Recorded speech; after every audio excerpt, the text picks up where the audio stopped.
नमस्कार, बुलेटिन में स्वागत है आपका और मैं हूं आपके साथ जागृति खंतवाल। और अब बात देवभूमि की। प्रधानमंत्री नरेंद्र मोदी ने उत्तराखंड के मुख्यमंत्री पुष्कर सिंह धामी की तारीफ की। उन्होंने मुख्यमंत्री पुष्कर सिंह धामी के काम की तारीफ की और एक तरफ जहां इस पर प्रदेश के कैबिनेट मंत्री प्रेमचंद अग्रवाल ने खुशी जताई, तो वहीं दूसरी ओर कांग्रेस की प्रदेश प्रवक्ता गरिमा दसौनी ने मुख्यमंत्री पर तंज कसा।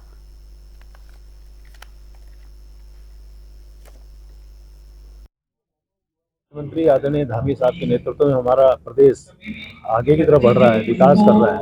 अनेकों आयाम इस दौरान छुए हैं। उसमें चाहे हमारे सिलकारा टनल में जिस तत्परता के साथ, जिस मेहनत के साथ और माननीय मोदी जी के आशीर्वाद के बाद उन 41 मजदूरों को सुरक्षित निकालने की बात हो, सफल इन्वेस्टर समिट की बात हो, या प्रदेश के विकास की बात हो, या इसका देवभूमि का वो जो स्वरूप है वो बना रहे उसकी बात हो, इसके लिए माननीय धामी साहब और हमारी सरकार काम कर रही है।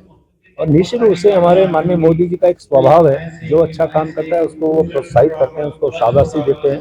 तो मैं उनका अभिनंदन कर रहा हूँ, उनका आभार व्यक्त कर रहा हूँ। जिसको भी कठपुतलियां मिले तो कठपुतली की तारीफ नहीं करेंगे तो और क्या करेंगे। उन्हीं के रहमो करम पर तो धामी जी को एक कुर्सी मिली है। धामी जी कभी मंत्री तक तो रहे नहीं, धामी जी का कोई प्रशासनिक अनुभव नहीं है।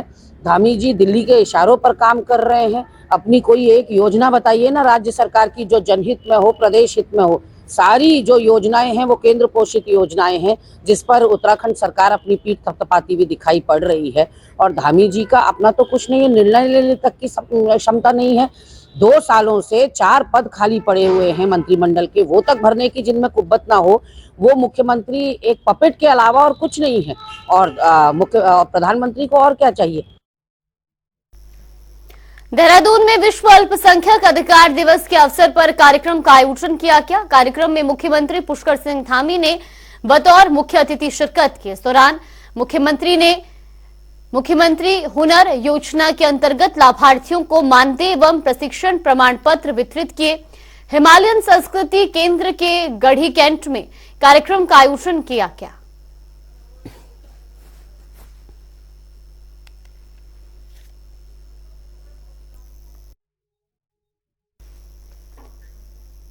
तो वही विश्व अल्पसंख्यक दिवस के मौके पर रामनगर कोतवाली परिसर में समाज कल्याण विभाग की ओर से गोष्ठी का आयोजन किया गया, जिसमें अल्पसंख्यक समाज से जुड़े कई लोगों ने भागीदारी करते हुए अपने अधिकारों के प्रति कई जानकारियां हासिल की। तो वहीं कार्यक्रम में इस साल हाई स्कूल और इंटरमीडिएट की बोर्ड परीक्षाओं में सर्वाधिक अंक प्राप्त करने वाली अल्पसंख्यक समाज की 6 छात्राओं को प्रोत्साहन राशि एवं स्मृति चिन्ह देकर सम्मानित किया गया।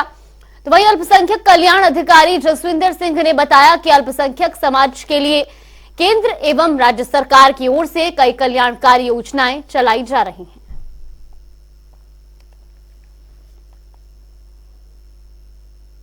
नगर कोतवाली में आपका विश्व अल्पसंख्यक दिवस मनाया गया, जिसमें आपका अल्पसंख्यक समुदाय लोगों को आपका राज्य सरकार व केंद्र सरकार की जो भी कल्याणकारी योजना है उसकी जानकारी दी गई।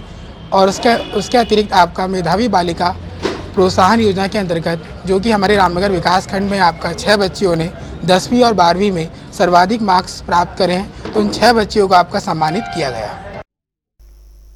उत्तराखंड के हल्द्वानी शहर में बाल संरक्षण गृह की नाबालिग के साथ रेप का मामला सामने आने के बाद राजनीति गरमाई हुई है। इस घटना का सरकार ने तत्काल संज्ञान लेते हुए दोनों कर्मचारियों को निलंबित कर दिया और साथ ही जांच के आदेश दिए। इस घटना पर राज्यसभा सांसद नरेश बंसल ने कहा कि सरकार इस घटना से चिंतित है। सरकार ने घटना का तत्काल संज्ञान लेते हुए एक्शन लिया और दोनों महिला कर्मचारियों को निलंबित कर दिया है। उन्होंने कहा कि सरकार आरोपियों को जेल पहुंचाने का काम करेगी।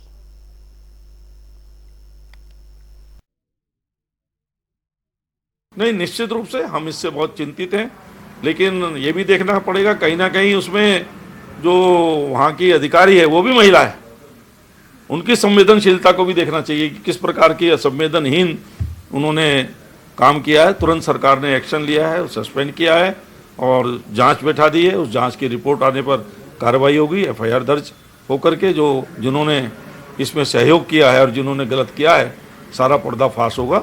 उनको सरकार निश्चित रूप से जेल पहुंचाने का काम करेगी।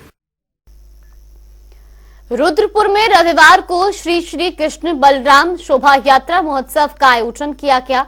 अंतर्राष्ट्रीय कृष्ण भावनामृत संघ इस्कॉन की स्थानीय इकाई के नेतृत्व में ये आयोजन किया गया, जिसमें श्री कृष्ण बलराम भगवान एक रथ में विराजमान थे और सभी श्रद्धालुओं द्वारा इस रथ को रस्सी से खींचा जाता है। शहर में निकली इस शोभा यात्रा में जहां हजारों श्रद्धालुओं ने शिरकत की, तो वहीं पूरा शहर हरे रामा हरे कृष्णा के मंत्रों और भक्तिमय भजनों में झूमा रहा।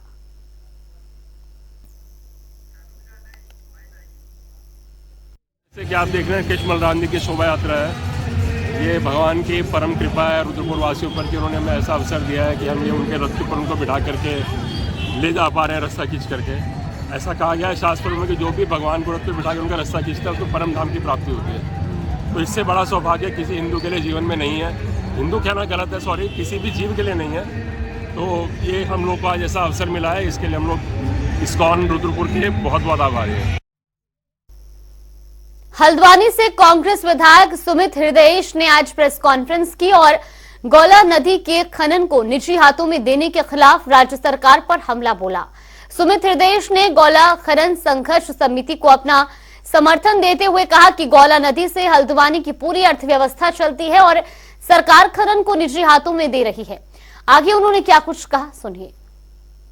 ये है कि प्रदेश की महान जनता को पता होना चाहिए किस प्रकार से राज्य की जो सरकार है आमादा है कि अर्थव्यवस्था पूरी तरह यहाँ डूब जाए। स्वरोजगार जो लोग करते हैं, हमारे जो राजस्व प्राप्ति के स्रोत हैं, धीरे धीरे वो पूरी तरीके से प्राइवेट हाथों में दे दिए जाए। आपने जो खनन की पॉलिसी है उसके तहत धीरे धीरे आपने फिटनेस निजीकरण में दे दी। 4,000 में जो फिटनेस होती थी अब 15,000 में होती है। आपने ऐप बनाई एक, वो ऐप किसी के फोन पे चलती नहीं। जो डंपर स्वामी है, एक कंप्यूटर वाला बाबा है, उसको 300 रुपये घूस दो तो आपका गाड़ी का रजिस्ट्रेशन हो जाता है। अब उसके बाद जो रॉयल्टी की बात है, रॉयल्टी की पर्ची काटने के लिए भी आपने टेंडर कर दिया है, निजी कंपनी को दे दिया है। तो धीरे धीरे 90 के दशक की याद आ रही है जब हल्द्वानी में निजी हाथों में गौला थी। यहाँ मुस्टंडे गुंडे खड़े रहते थे जो रक्षा करते थे और रेता बजरी को लेके सैकड़ों यहाँ मर्डर हुए हैं और बदमाशी बढ़ी। देहरादून में 15 नवंबर से शुरू हुई विकसित भारत संकल्प यात्रा अभी भी लगातार हर जिले में पहुंच रही है। जनजातीय गौरव दिवस के दिन से शुरू हुई इस यात्रा ने सबसे पहले जनजातीय क्षेत्रों में शिरकत की, तो वहीं भारतीय जनता पार्टी के प्रदेश महामंत्री आदित्य कोठारी ने बताया कि विकसित भारत संकल्प यात्रा का मुख्य उद्देश्य केंद्र और राज्य सरकार की योजनाओं से वंचित लोगों को लाभान्वित करना है।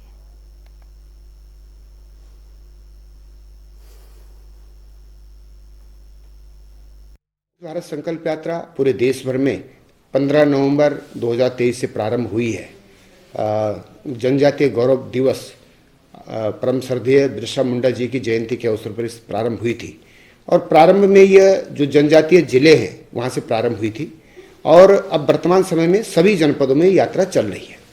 केंद्र सरकार की और राज्य सरकार की जो भी योजनाएं हैं, जन कल्याणकारी योजनाएं, उनसे लोगों को अवेयर करना, लोगों तक उन बातों को पहुंचाना और जो लोग अभी तक उससे वंचित हैं सरकार की योजनाओं से, उनके संतृप्तिकरण के लिए सभी लोग, उसके पात्र जितने भी लोग हैं, वो उसका लाभ ले सके, इसके लिए योजना चलाई जा रही है।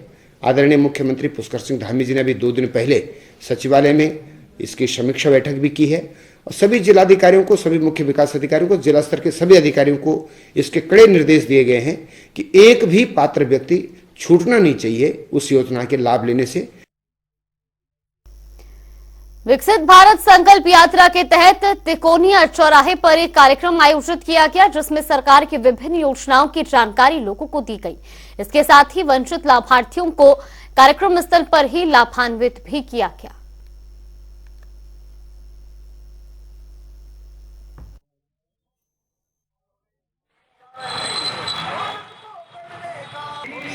ये एक्चुअल में भारत सरकार की एक योजना है, जो योजनाएं हैं उसके प्रचार प्रसार के लिए भारत संकल्प यात्रा पूरे देश में निकली हुई है, जो हर गांव में जा रही है, हर क्षेत्र में जा रही है, अपनी योजनाओं के बारे में बता रही है।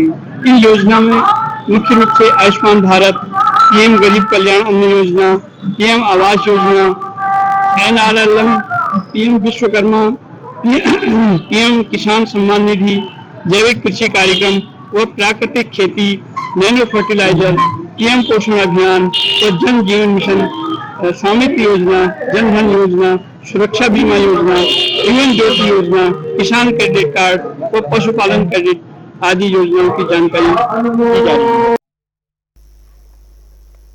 उत्तराखंड जल विद्युत निगम टीएचडीसी के साथ में 5 अलग अलग प्रोजेक्ट पर काम कर रहा है। इस पर जानकारी देते हुए उत्तराखंड जल विद्युत निगम के एमडी संदीप सहगल ने कहा कि उत्तराखंड में जल विद्युत के क्षेत्र में उत्तरकाशी से लेकर पिथौरागढ़ तक अलग अलग प्रोजेक्ट पर काम किया जाएगा। 2030 तक प्रदेश में 2200 मिलियन मेगावाट बिजली पैदा करने का लक्ष्य रखा गया है। राज्य 19 परियोजनाएं पूर्ण हो चुकी हैं। 19 परियोजनाओं से हम 5400 मिलियन यूनिट का विद्युत उत्पादन प्रतिवर्ष कर रहे हैं और जो हमारा टैरिफ है वो मात्र ₹1.82 है। तो बहुत सस्ती बिजली, बहुत स्वच्छ बिजली हम उत्तराखंड के राज्य के निवासियों को प्रदान कर पाने में सक्षम हैं और प्रदान कर रहे हैं। जैसे आपने कहा, सोलर परियोजनाओं में भी निवेश आ रहा है, लेकिन सबसे अधिक निवेश जल विद्युत परियोजना में, फिर पम्प्ड स्टोरेज परियोजना में और फिर सोलर परियोजनाओं में आ रहा है। इसके अतिरिक्त जैसा कि माननीय मुख्यमंत्री जी ने कहा कि नवाचार भी करें, तो नवाचार के अंतर्गत हम कुछ नए तकनीक से भी विद्युत ऊर्जा उत्पादन करेंगे, जैसे कि ग्रीन हाइड्रोजन, जैसे कि हाइड्रोकाइनेटिक टरबाइन। इनके माध्यम से भी हम आगे परियोजनाएं लगाएंगे, स्थापित करेंगे और उनसे हम ऊर्जा उत्पादन करेंगे। हम इंश्योर करेंगे कि इस राज्य में ये जो रिन्यूएबल एनर्जी है और जो ग्रीन एनर्जी है, इसको बढ़ावा हम दे सकें। राज्य में विकास कार्यों में खर्च का ग्राफ बढ़ गया है। विकास कार्य के लिए तय पूंजीगत मद में से हर साल 10,000 करोड़ रुपए से ऊपर खर्च रहने का अनुमान है। इस मद में अब तक 6,000 करोड़ रुपए से अधिक के लिए खर्च किए जा चुके हैं। पहली 6 माही में पूंजीगत बजट के खर्च में जिस तरह पिछले कई सालों का रिकॉर्ड टूटा है, उससे वर्तमान वित्तीय साल में बजट खर्च का रिकॉर्ड बनने की उम्मीद को बल मिला है। तो वहीं वित्त मंत्री प्रेमचंद अग्रवाल का कहना है कि वर्तमान वित्तीय साल के पूरा होने में अभी 3.5 महीने का वक्त बाकी है। इस अवधि में विकास कार्य पर खर्च का प्रतिशत और बढ़ेगा। वहीं कांग्रेस के मुख्य प्रवक्ता गरिमा मेहरा दसौरी ने कहा कि उत्तराखंड में खर्च का ग्राफ बढ़ा है, लेकिन ग्लोबल इन्वेस्टर समिट सम्मेलन को लेकर रोड को सजाने में, दुकानों को सजाने में विकास का ग्राफ बढ़ा तब कहा जाता है।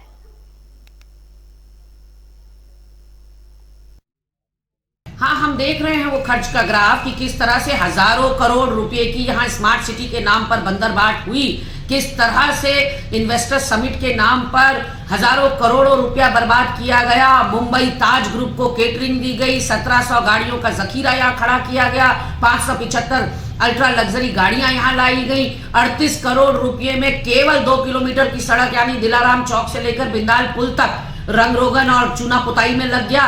उसके अलावा 22 करोड़ रुपया लैंडस्केपिंग में, 18 करोड़ रुपया दुकानों के बोर्ड बदलने में। ये पैसे की बर्बादी नहीं तो और क्या है। प्रदेश में बिजली उपभोक्ताओं को नए साल में बड़ा झटका लग सकता है। बीते दिन यूपीसीएल मुख्यालय में यूपीसीएल बोर्ड के अधिकारियों की बैठक हुई, जिसमें 23% बिजली बढ़ोतरी के प्रस्ताव पर मुहर लगी है। इस पर भाजपा प्रदेश प्रवक्ता विनोद सुयाल का कहना है कि बिजली की नई दरें विद्युत नियामक बोर्ड तय करता है। साथ ही कहा कि सरकार इस बारे में जानकारी लेगी कि बिजली की दरें बढ़ने के पीछे आखिर क्या वजह है।